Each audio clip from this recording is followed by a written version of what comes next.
Hi! I finally finished reading A Clash of Kings, and I'm going to be doing a review with spoilers in it, just to let you know. So this is the second book of the Song of Ice and Fire series, and the second season of the Game of Thrones series is based off of it. There's definitely a lot more information in this than there is in the show because, I mean, there's just so much information in it.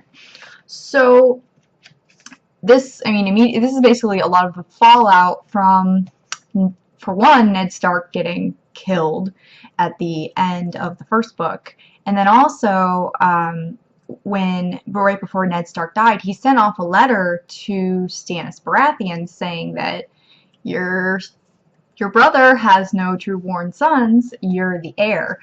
And Stannis takes this really seriously and is, ready to go take over King's Landing.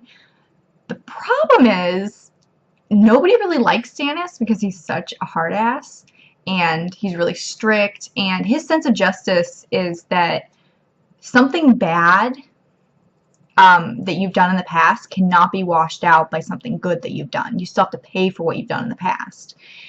And so, even though he is the true heir to the throne, he doesn't have a lot of support.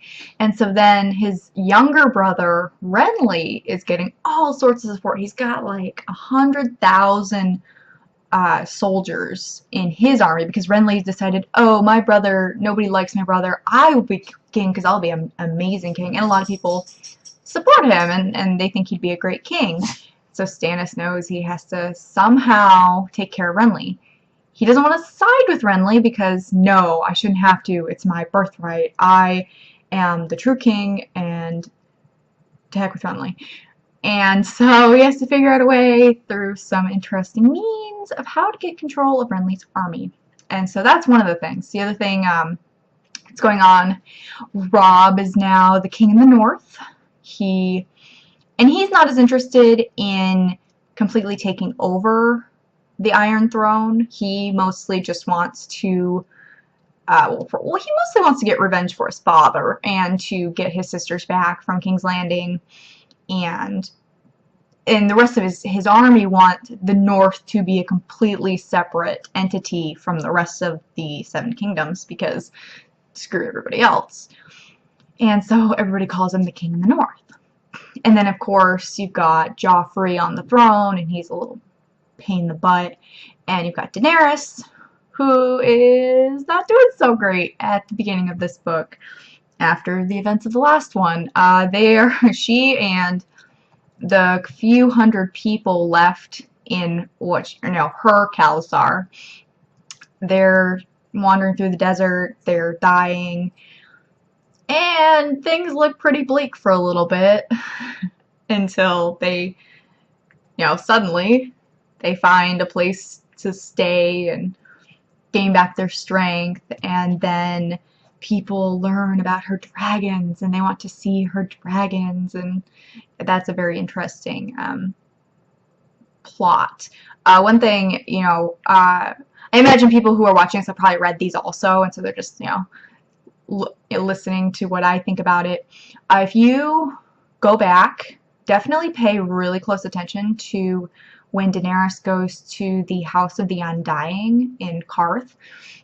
It gives a lot of foreshadowing for events in the future, and they're pretty obvious if you know what to look for. If you've read the books before, I didn't know what most of this meant really until I reread it, and I was thinking, oh my gosh, this is what these visions mean. And that happens. Obviously, it's in one of Daenerys' chapters. She doesn't have too many in this book.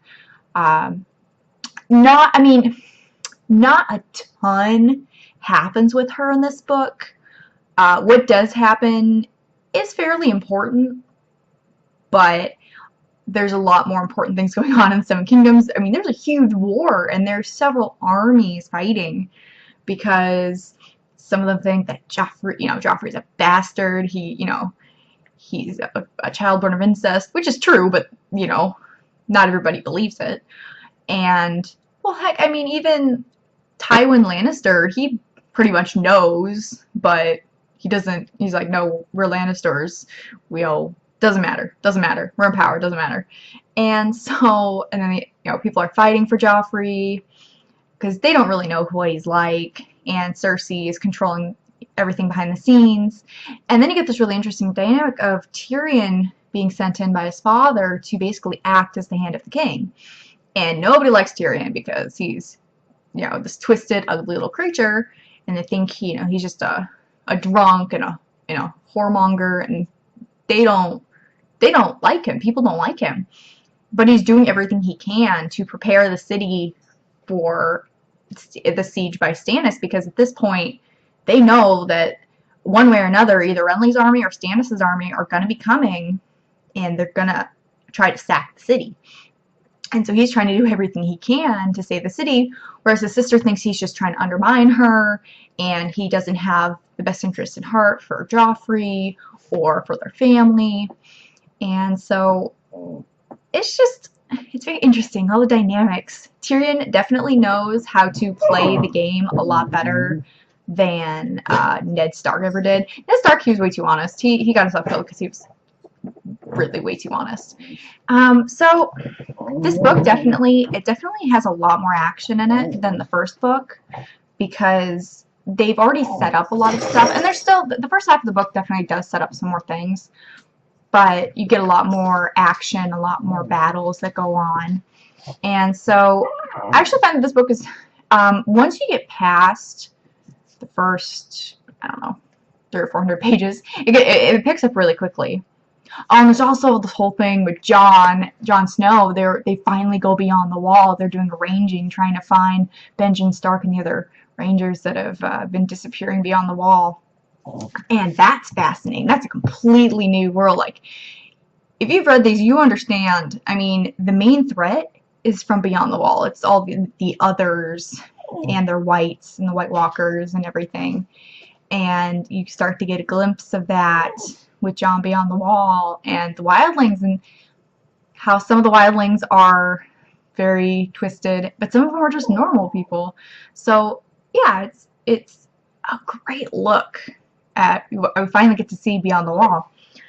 So yeah, this book is definitely good. It definitely picks up the action, and that carries on into the next book, where a lot of the action comes to a head.